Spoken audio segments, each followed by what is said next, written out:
Hello, sailors and samurai. My name is TB Skyen, and I guess this is another trailer reaction video?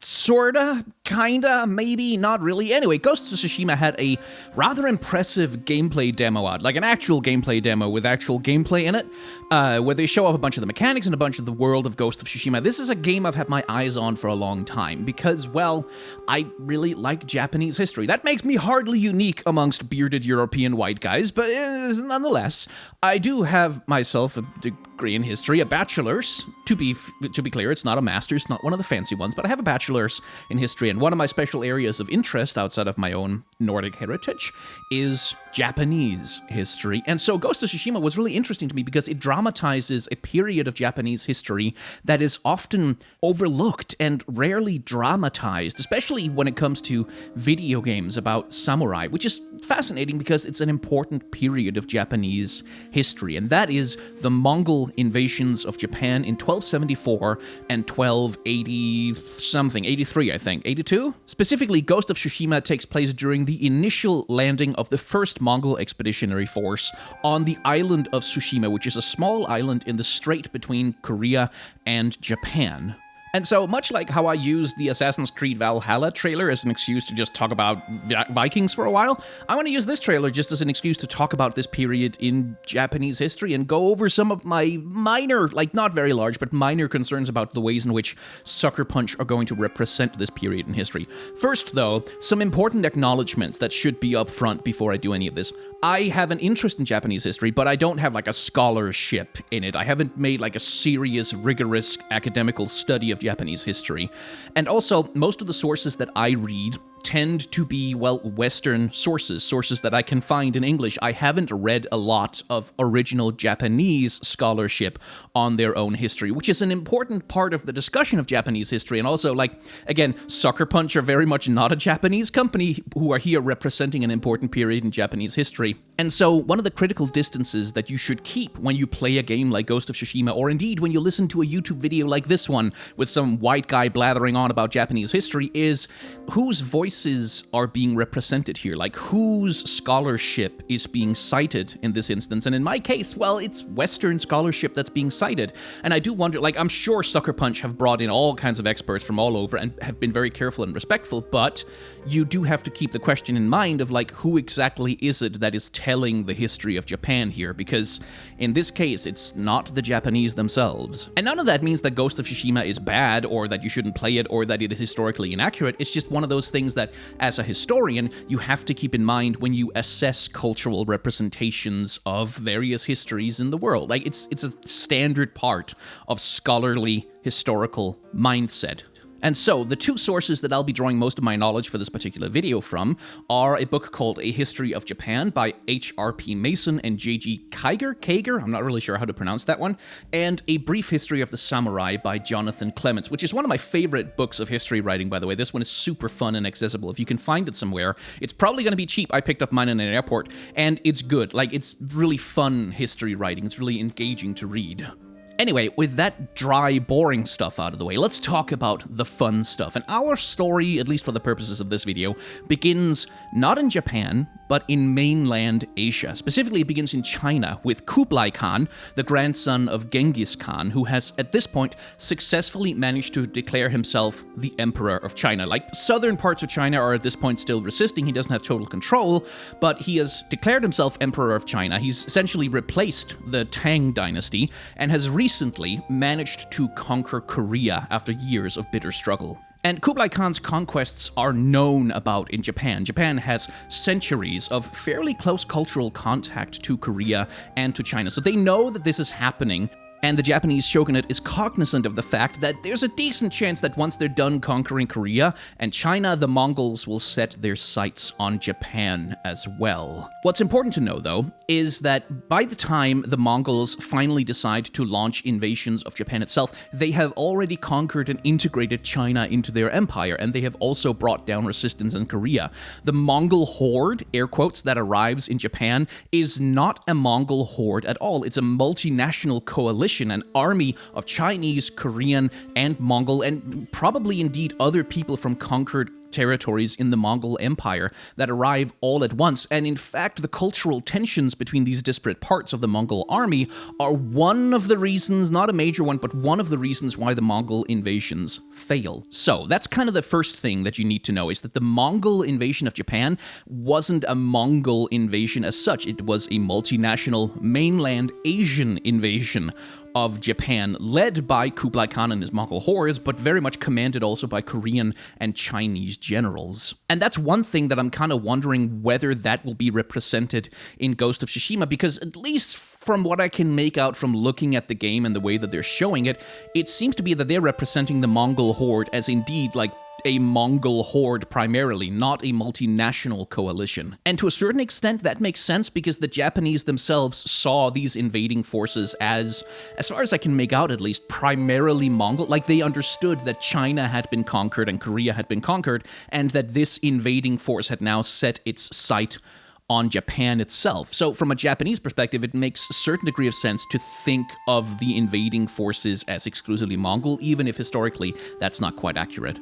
Anyway, having explained something about the Chinese Empire, or rather the Mongol Empire, let's move on to explaining something about the Japanese Empire. Because as you may know, Japan was ruled for very, very many years by a succession of shogun. And a shogun, essentially, the name means great general who suppresses the barbarians, or something to that particular effect. And the office was instituted on the justification that the emperor needed a great general to help protect his empire and his power from outside threats. In reality, the shogunate was set up because at the time it was more convenient to keep a puppet emperor on the throne while the warlord took true power as the shogun, rather than try and take power as emperor himself. It was a political ploy. It created legitimacy by saying, oh no, I'm not deposing the emperor, I'm becoming the emperor's most devoted servant, carrying out his wishes, acting in his interests, creating a puppet emperor who was easy to control with the shogun holding on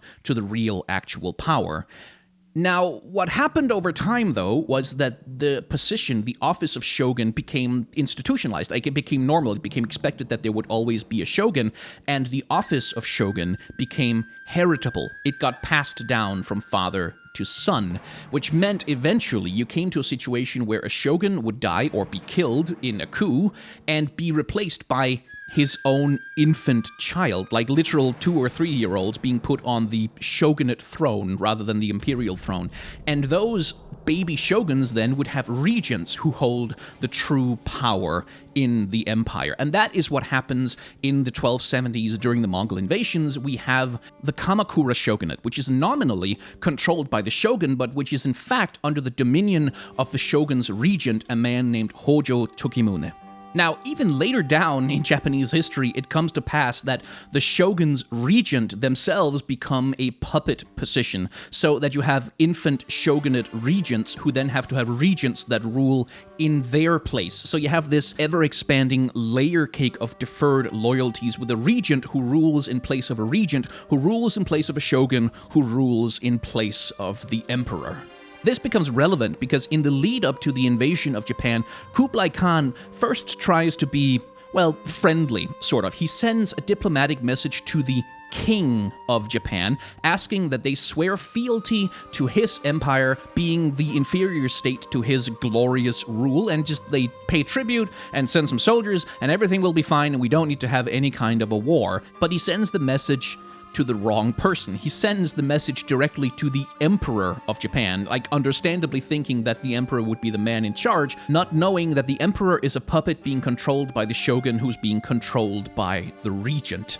Now, the entire conceit of the shogunate is that the shogun is a great general that protects the empire from outside threats. So it is not really an option for the Japanese shogunate to kowtow to Kublai Khan. They can't give in because the entire premise of their rule over Japan becomes called into question if they accept a role as a vassal state. So instead, they defer. They stall for time. They don't send any firm responses back to Kublai Khan. Now, he catches on that the Japanese are not going to bend in the knee, and so he prepares his expeditionary forces, but the Japanese crucially have some time to prepare, which gets us finally to the period of time that the game is actually concerning itself with, 1274 Tsushima. And this is where I feel like the game is probably going to play a little bit fast and loose with historical reality, because the first invasion of the Mongols was actually kind of a short-lived affair, only lasting, I think, at most a couple of weeks before they were forced finally to retreat.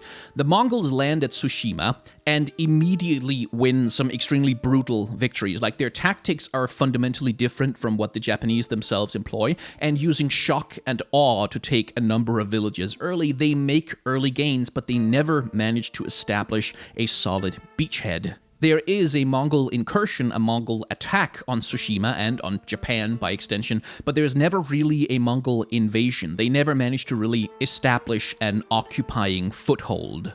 The samurai, being fairly battle-hardened, put up a strong defense and mount a daring night attack, and this, combined with the loss of one of the Mongol generals, a Korean general, I believe, a lack of supplies, and the sudden appearance of a really bad storm ultimately compels the mostly Korean sailors of the first Mongol fleet to turn back for China and Korea and to advise Kublai Khan that more troops are needed. Now, as the Japanese defenders themselves tell and retell the story of their heroic defense of Japan, and as reports are finally made to the imperial capital, the size of this initial Mongol incursions grows sevenfold to a fleet of thousands of ships that were driven back by an enormous, almost magical-seeming hurricane.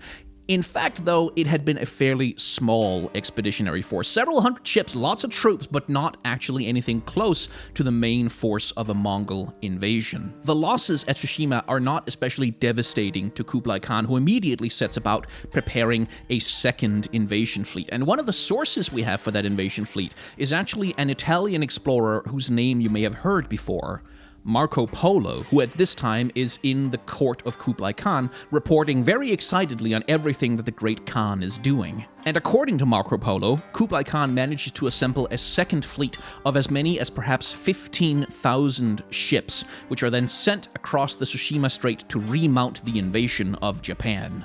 Now, that second fleet, which will have substantially more success than the first one, arrives in 1281, which is like 7 years after the initial attack at Tsushima, so 7 years after the events that the game is trying to portray.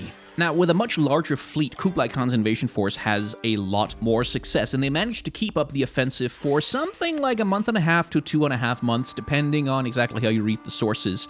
But eventually, another great typhoon kicks up, and that puts a decisive stop to the invasion. The main force is forced back to the mainland, leaving thousands of Mongol, Chinese, and Korean soldiers and officers stranded to be slowly killed off by the pursuing samurai. But there's a reason why the typhoon is so devastating to the Mongol fleet. It's because, well, in order to get the 15,000 vessels that Kublai Khan wanted, in order to transport the truly enormous number of troops that he wanted to land in Japan, they commandeered every boat they could get their hands on. Lots of civilian ships, lots of really old, hastily put together ships, flat-bottomed river boats that were never supposed to go on the ocean, so when they're hit with bad weather, it is absolutely monstrously devastating to the fleet. They are sunk not so much by the typhoon as they're sunk by terrible preparation and bad logistics. Now, it's not lost on the Japanese that twice now they seem to have been saved from a massive invasion from the mainland by winds that kick up magically just at the right time to drive back the invaders, and this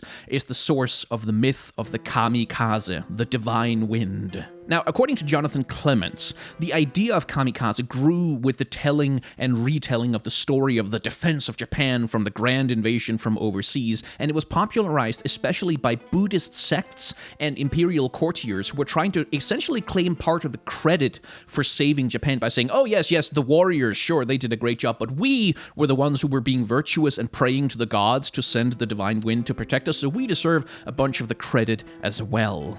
But the myth of the Kamikaze, this magical defense of Japan provided by the gods, does echo up throughout history, all the way up into World War II, where Kamikaze becomes the name of the suicide pilots that, well, mount a desperate last-ditch effort to overcome and defeat the Americans at sea. Now, besides being the origin of the myth of the Kamikaze, what's interesting about the Mongol invasions of Japan is that unlike many other parts of Japanese history, which were actually very well preserved by the Japanese themselves over the centuries, the Mongol invasions don't seem to have been commemorated very much. Like, you don't have a lot of historical epics celebrating the great victories and warriors who defended Japan at the time. And part of the reason for that might be that the Mongol invasions revealed a fundamental flaw in the military systems of Japan. Because for centuries before the Mongol invasions, the done thing was that when the emperor's loyal forces, whichever emperor they happened to be loyal to, or whichever shogun they happened to be under the command of,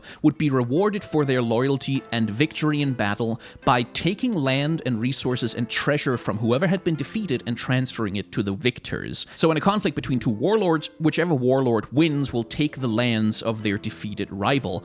But with the Mongol invasion, this was simply not possible. Their invasion didn't leave behind any treasure that could be divided up amongst the victorious defenders. This in turn led to unrest and a loss of prestige for the Kamakura shogunate, and it also might have contributed to a serious case of economic inflation that swept over Japan, because the de facto currency that was used in many parts of Japan was Chinese money, but in the aftermath of the Mongol invasion, that currency seems to have lost its value in the eyes of the Japanese, leading to a massive depression in trade, loan foreclosures, and all kinds of boring historical economical details that might go some way, at least in my interpretation, to explaining why they weren't very eager to mount a lot of statues or write a lot of historical epics about this time in history, because there weren't any glorious kingdoms to be established off the back of this victory, only a slow decline of the power of the Kamakura shogunate who controlled Japan at the time. Now, if I were to try and come to some kind of conclusion for this weird rambly video, I would say that Japanese history, like all history, is supremely complicated and many-faceted. It resists simplicity.